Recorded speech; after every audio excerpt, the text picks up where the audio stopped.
Bonjour, bonsoir à toutes et à tous. Ça dépend de l'heure à laquelle vous allez suivre cette vidéo. C'est moi, votre frère Biliel. Et je suis de retour pour essayer un peu de parler des choses qui m'ont intrigué, qui m'ont fait mal, qui m'ont vraiment découragé, mais parler de la grâce de Dieu. Dieu me garde vraiment dans sa parole. Comme je suis heureux de découvrir toutes ces choses pour confirmer la parole de notre Seigneur Yehoshua HaMashiach, communément appelé Seigneur Jésus-Christ, qui a dit que vous connaîtrez la vérité et la vérité vous affranchira. Donc, réellement, ce qu'il a dit, c'est vrai. Pourquoi? Suite à ces choses que j'ai découvertes, que beaucoup de gens, je ne sais pas si je peux dire mal intentionnés, ont voulu cacher, mais comme Jésus même a dit aussi, que ce que vous est dit en secret, dites-le en plein jour. Et il a dit aussi que il n'y a rien de caché qui ne doive être découvert. Donc, je suis vraiment dessus ou encore découragé des choses que j'ai découvertes, puisque toutes les vidéos que je fais, ce n'est pas par plaisir de faire tout ça, mais je suis vraiment touché.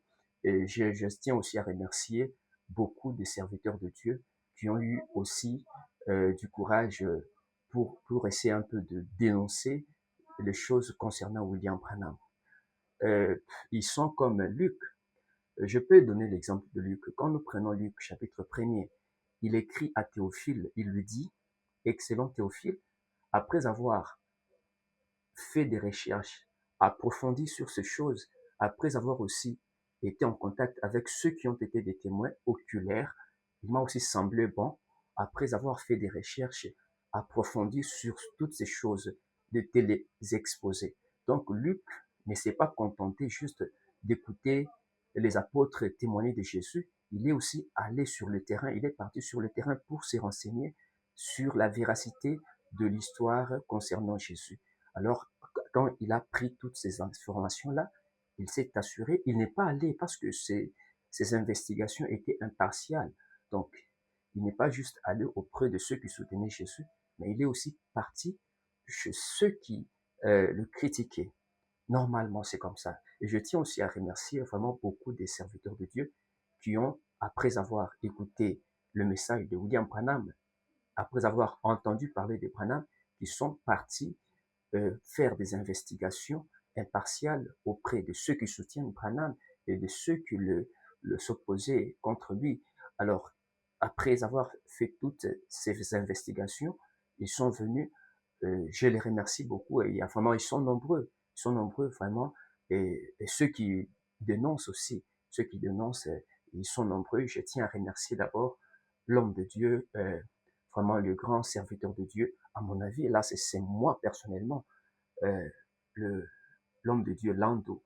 En tout cas, que Dieu le bénisse richement. Je tiens aussi à remercier euh, tous les serviteurs de Dieu, tous ceux qui travaillent pour la vérité, tous ceux qui veulent démontrer la vérité, comme par exemple euh, le pasteur Mbouchou aussi, euh, pasteur Mbouchou, Étienne Mbouchou, il y a aussi le pasteur Boris Mbota, le pasteur, donc ils sont nombreux, ils sont vraiment nombreux, ceux qui exposent vraiment la vérité sur William Branham. Donc ils ne font pas mal, ils font ce que la Bible ordonne. Comme Luc, après avoir entendu les apôtres parler de Jésus, il ne s'est pas juste contenté d'accepter ce que les apôtres ont dit sur Jésus. Il est aussi allé sur le terrain pour se renseigner de choses concernant Jésus-Christ. Alors, après avoir pris les informations sûres et certaines, il a maintenant écrit. Il a écrit à Théophile. Et d'ailleurs, quand il y a eu vraiment une expression comme excellent, puisque Luc écrit à Théophile et il l'appelle excellent. Donc c'est vraiment, il paraît être une autorité à l'époque de Luc. Voilà, Luc était un docteur, c'est connu, il était un docteur, et il a marché avec Paul. D'ailleurs, c'est lui aussi qui a écrit le livre des actes qu'on appelle les actes des apôtres. Donc, voilà, aujourd'hui, j'aimerais vraiment dire les choses, les raisons pour lesquelles je crois en Jésus. Parce que quand j'ai découvert beaucoup de faussetés sur William Branham, j'ai été déçu. Je me suis dit, peut-être aussi c'est le cas avec même le christianisme, avec la Bible. Je me suis dit vraiment de faire des recherches approfondies aussi sur ces choses, sur la Bible et aussi sur William Branham.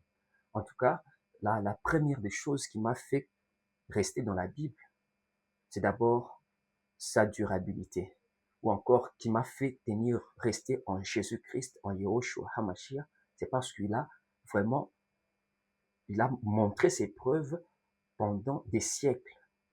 Pendant des siècles, il y a eu des Socrates, des philosophes, des Platon, des Spinoza, donc d'Aristote, tous, ils sont venus, mais le seul qui impacte et qui continue à impacter, c'est Jésus-Christ ou Yahushua HaMashiach.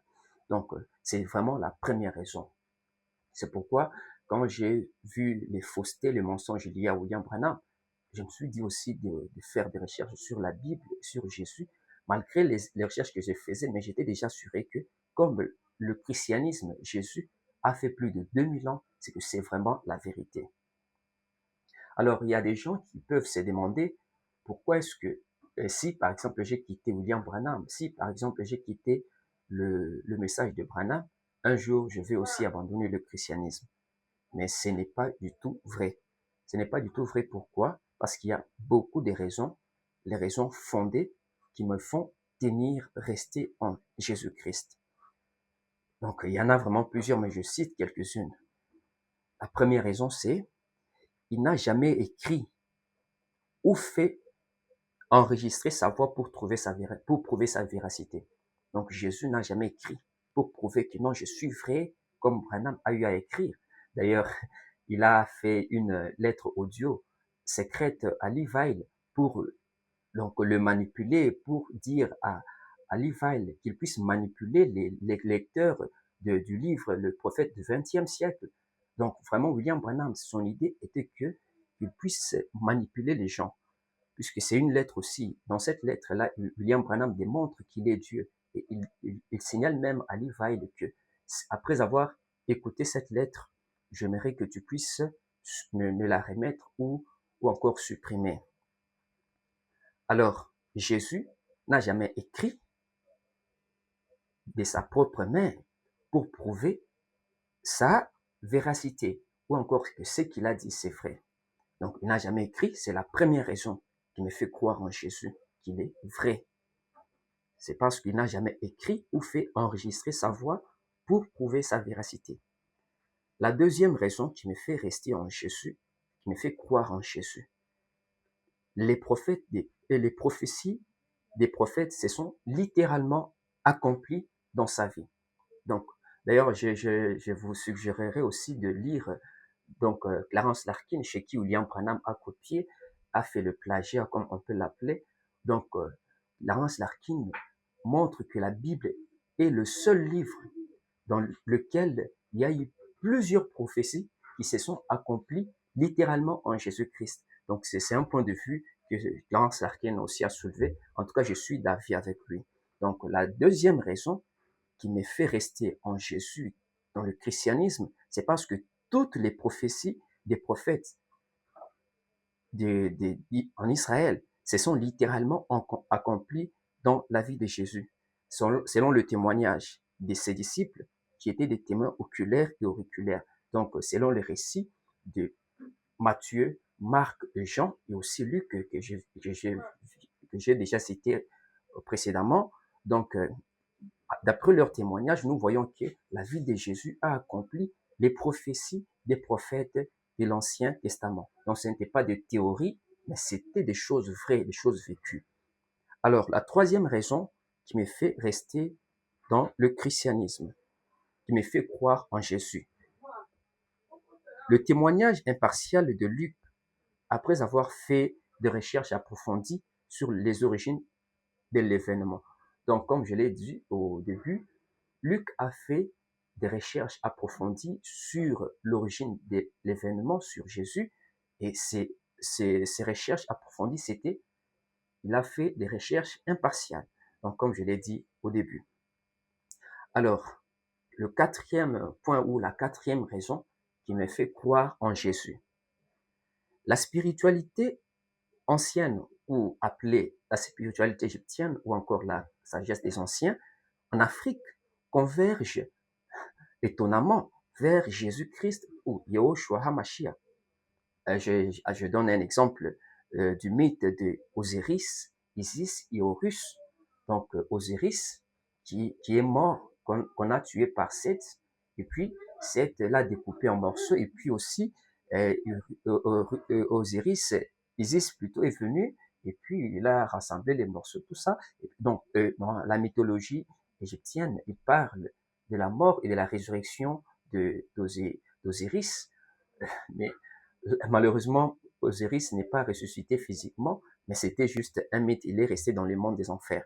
Donc c'est juste une preuve encore qui démontre que même les mythes, même les connaissances africaines convergeaient, comme la Bible aussi le dit dans Actes chapitre 17, que Dieu a fait que tous les hommes qui habitent sur la surface de la terre puissent s'efforcer à chercher Dieu. Et ils l'ont cherché en tâtonnant. C'est ce que l'apôtre Paul dit dans Actes chapitre 17 quand il a parlé avec les philosophes épicuriens aussi, les stoïciens. Donc, il leur a dit que les habitants de la terre, Dieu a fait qu'ils puissent le chercher en tâtonnant. Donc, c'est pourquoi les anciens Égyptiens, donc beaucoup des ancêtres, ont cherché Dieu en tâtonnant. Et nous voyons que leur mythe ici s'est accompli en Jésus-Christ. Et c'est aussi la quatrième raison qui me fait croire en Jésus-Christ. Et la cinquième raison, il a déterminé le temps pour tous. Il est le seul qui a déterminé le temps pour tous.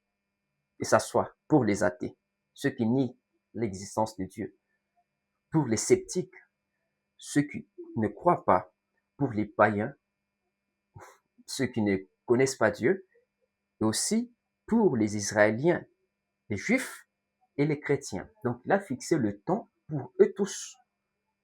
Il a déterminé le temps pour tous. On parle de avant Jésus-Christ et après Jésus-Christ. Donc, il est le seul qui a marqué le temps, la différence entre le temps.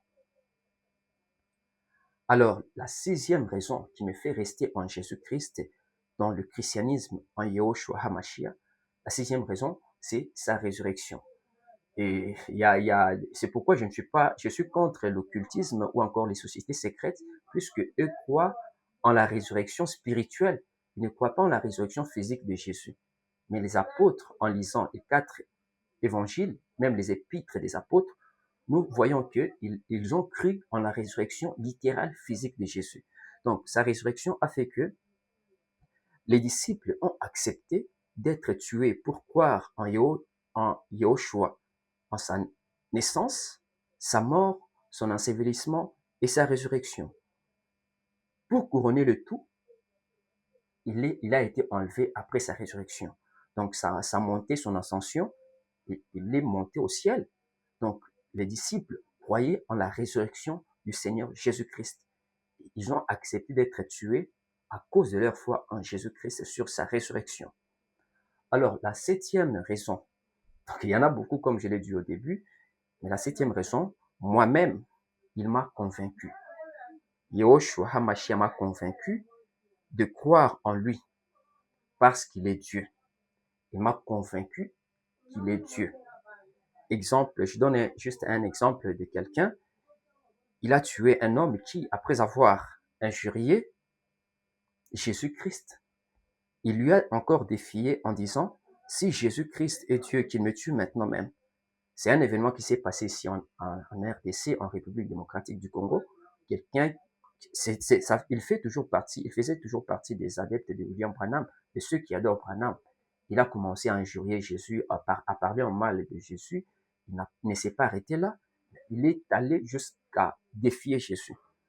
Il l'a défié en disant, si Jésus-Christ est Dieu, qu'il me tue maintenant même. À l'instant qu'il a prononcé ces mots, Jésus-Christ l'a tué immédiatement. Donc, ça les raisons pour lesquelles je reste. J'ai cru au christianisme, je crois au christianisme et je croirai toujours au christianisme pour le reste de ma vie parce que Jésus-Christ est le seul qui est le chemin, la vérité et la vie. Et son vrai nom, c'est Yehoshua, Adonai Yehoshua Hamashiach, le Seigneur Yehoshua Hamashiach. En tout cas, je vous suis réellement reconnaissant et je vous inviterai aussi de vous abonner et aussi de partager cette vidéo. Surtout aussi que les sceptiques, ceux qui défient Jésus ou encore ceux qui parlent en mal de Jésus, de Yehoshua, de son vrai nom, ils courent un grand danger. Ils courent vraiment un grand danger parce que c'est lui le véritable Dieu. Ils ne doivent pas le combattre parce qu'il n'a jamais été vaincu. La mort l'a combattu, il a vaincu la mort. Donc nous devons tous croire en lui, demeurer en lui, témoigner de lui et parler de lui. Voilà. Pour le reste, je vous invite à vous abonner et aussi à partager la vidéo et aussi aimer la vidéo. Que Dieu vous bénisse.